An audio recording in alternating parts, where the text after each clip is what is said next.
Well, hello, and welcome to another episode of Glorious Life on Wheels.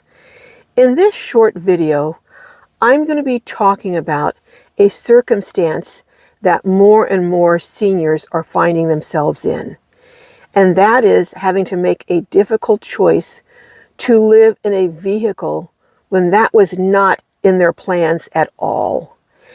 And I'm finding that more and more senior women are having to make this difficult choice. Many of these individuals find themselves in a situation where a change in their life circumstances, whether it's the loss of a spouse, the loss of employment, but something happened that made them have to go back into the open market and seek somewhere to rent. And they are absolutely stunned by the prices that they're being quoted to rent even a small studio. So as a result, they're having to seriously consider, and in many cases, move into a vehicle. I am going to be interviewing more and more of these individuals for the purpose of finding out their story and actually finding out more about the changing landscape for seniors.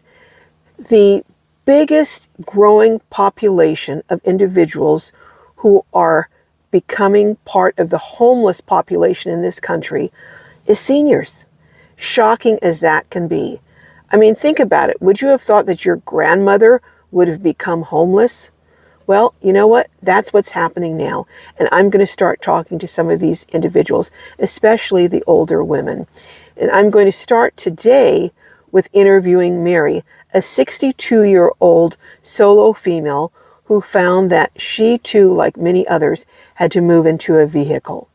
She's going to share her story, and also she's going to share some of her exit plan. That's something that is so critical. I just can't emphasize how important it is to have one. And I will talk more about that at the end of this video. I am going to also air a tour of Mary's rig next week, and you don't want to miss it because it's filled with antiques. Mary does have a channel, and it's called Maximalist Minibus. So go over and check it out. Meanwhile, come on, let's go meet Mary. Well, let's go back to the beginning and how you got involved in being a nomad and living full-time in a bus. So what were you doing prior to living in the bus? Well, I had an antique store, and I was living in a loft in the store. And how long had you done that for? I had the store for 6 years. I was a TV writer. I quit that, opened an antique store, and I had the store for 6 years. So I was living in a loft in the store, and it was getting to be tough financially to keep it going. And at the same time, my mom was needing help back in Massachusetts. So I was confused about what to do. And then I just saw a video of somebody who had built a home out of a bus. And I thought, how perfect would that be? Because that way I could go to my mom, but I could also do other things and have my independence. And, I'm kind of a homebody, but I love to travel. And it seemed like the only way I was really going to be able to do that was to be on wheels. But RVs didn't really appeal to me because, as you can see, I have kind of eclectic taste. Yes. And it's hard to find an RV that matches my personality. Right. So as soon as I saw the bus, I knew that's what I was going to do. So within 3 weeks, I had bought a bus. And within 3 more weeks after that, I had done a basic conversion so that I could live in it. So let's back up just pick up one thing. You were telling me you had looked at different places to possibly rent. Yeah. And you were finding out that the rent, because you had been in a loft in your business for 6 years. So you were telling me you had real sticker shock when you went to look at rents for apartments. Absolutely. I was like, I could get like one room for $1,500, and I was paying that for my whole store. Right. So it didn't make any sense to me because I couldn't make a living off of an apartment. It seemed crazy to pay that kind of money for an apartment. Right. So that was also a factor in your decision. Yes, definitely. So now you drove to Massachusetts, and you took care of your mom for how long? For about 3 years. Wow. Maybe a little longer, yeah. And then when your mom unfortunately passed, you hit the road full time. Yep. And I had little spurts of it while she was alive too, so I did just enough of a taste to know it was what I wanted to do.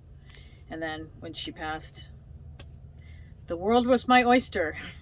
And so how old are you now? I'm 62. I just turned 62 in October. All right. So, and I was asking you, and I'm going to be asking this question to everyone.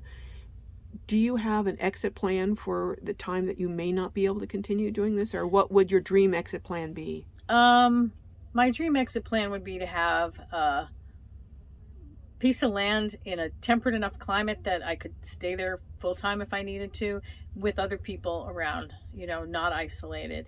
And I know that's probably the dream of a lot of people, but I haven't fully formed it. I don't know where exactly I want to be, but that would be my exit plan, because at some point I won't be able to drive. So it is in your mind that you need to develop that. Yeah, it is, especially because I have vision problems that relate to a autoimmune disorder that I have, and so there will be a day when I can't see well enough to drive, I'm And sure. you're looking for a place, we were talking about this, that would be within a reasonable distance from medical care. Yeah, exactly. Like, I found some spots that were fantastic, and I'd love to live there, but I'd have to drive an hour and a half to get to a hospital or something. And you have to think about that stuff when you get up there. You do. You really do. I'm going to be talking more and more on this channel about having an exit plan if you are a nomad, particularly if you're an older nomad.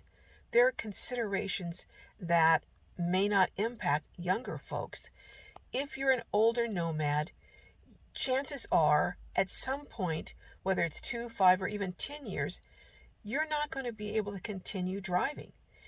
Many of us are no longer able to drive because of vision problems. You may have other medical problems that are not typical in younger people. But planning your exit, I think at the very start of being a nomad is critical. I really do think so, because it may impact so many of your decisions. It will impact perhaps your decision on the vehicle that you choose. Will you choose a vehicle that perhaps you can put on a piece of land and you can live in it, being stable in just one location instead of traveling? So that's something to consider at the very beginning. Also, as you're traveling, looking at places where you would like to settle. As a senior, being around medical care, as Mary indicated, is crucial, because let's face it, as we get older, we have more and more medical problems. So it really is wise to be close to access to doctors and even a hospital. But I'm going to be talking about this more and more. If you are a senior and you are currently a nomad and have an exit plan, would you share that in the comments? I would love to hear more about exit plans that people already have in place. All right, well, I'll see you next time, and may your journeys be filled with joy and blessings.